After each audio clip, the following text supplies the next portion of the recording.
Alright guys, this video is going to be organizing your footage in Final Cut Pro before you even edit them. Part 2. Let's get it.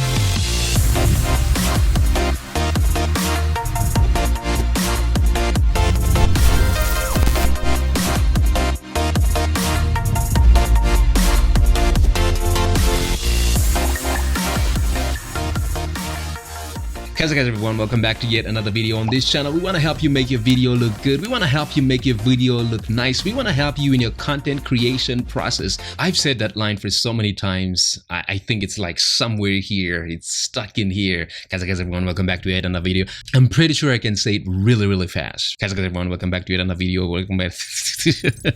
So last week I talked about organizing your footage in Final Cut Pro before you edit them, and I didn't want to make the video too long, so this is the part 2 of that video. But before we go to the computer today, guys, let me know in the comment section, what is it, that editing trick that you recently found out, but you wish you would have known a long time ago? We're here to help each other, and so you might help me, you might help someone else out there. So hey, just put it down in the comment section. Okay, so here we are in Final Cut Pro. We are in this library tutorial and then events, organize tutorial, because that's what we're doing right now. We're trying to organize things. And if you missed this video about creating keywords like this, then go check it out. It's gonna be somewhere here on the left, popping up.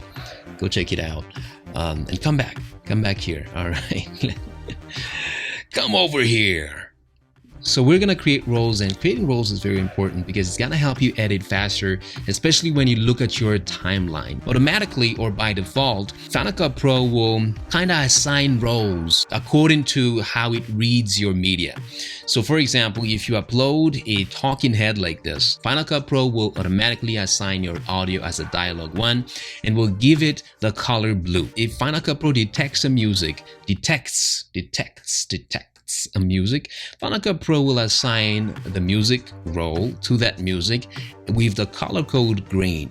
You can change it whenever you want to, but that's automatically what it does. But now let's learn how to do it. Let's go back to tutorial. Let's open this project so that it's going to be easier for us to see. And look at this. This blue line indicates that these are keyworded clips.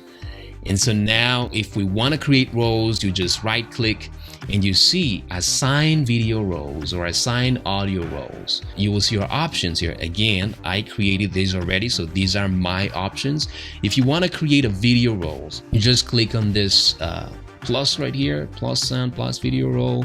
You can name it whatever you want, and then Final Cut Pro will automatically give you a color, but you can change the color by clicking on this. So you can definitely change the color however you want it. There are different kinds of colors there. Down here in the timeline, you can look in the index and see all the things that you have here, the roles that you have. You have the effects. I have the effects for now. Let's add this music right here to see another song. So when we added that music, the green, you see here the different roles, and you can see on the side here on the index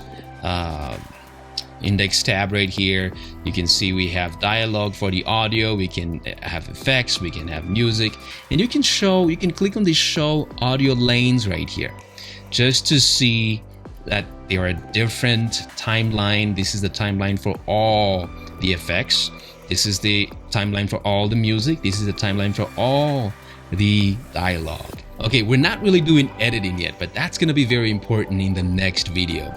But let's go back to the browser and see, and you guys will see how cool it is to have these guys in different roles. You can actually right click anywhere in the browser. You can say group clips by roles.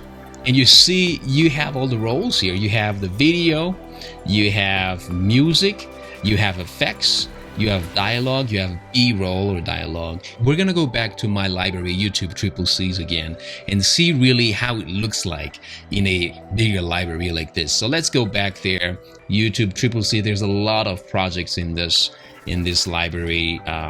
and actually all of these are in some of these events. But let's go to video 41. Now, because we chose to sort things by roles, automatically all the events, all the libraries are sorted by roles. So you can see here, this is the videos, video dialogue first, and then you can see title, video, dialogue, music, sound effects. And so you can scroll down and it's easier to find. And you can still use your keywords, of course, to really narrow down what you need.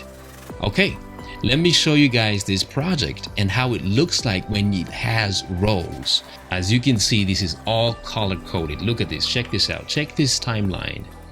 Some of the people that are really organized are excited right now when they see this color coded. Everything is like, yeah, that's what I want to be. And I'm going to click on show audio lane again. So now you can see here the difference. There are different lanes on the timeline. I have green as music, I have sound effects as orange. I can click on them and I will find them. I have my dialogue, I have my video, and I have my titles. You can do whatever you want. You can create roles as much as you want.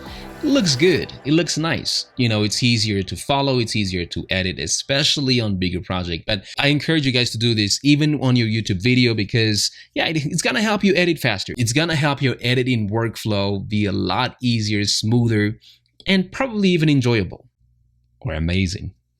All right, one last thing here, guys. You can actually just move this around. Just if you want to change lane, you want the sound effects first, then the music on the timeline, you can do that. But I like my music first, then my sound effects. So this is how I'm gonna do it. There's a lot more to organizing things, but I think those are enough. Keywords and roles are enough to start with.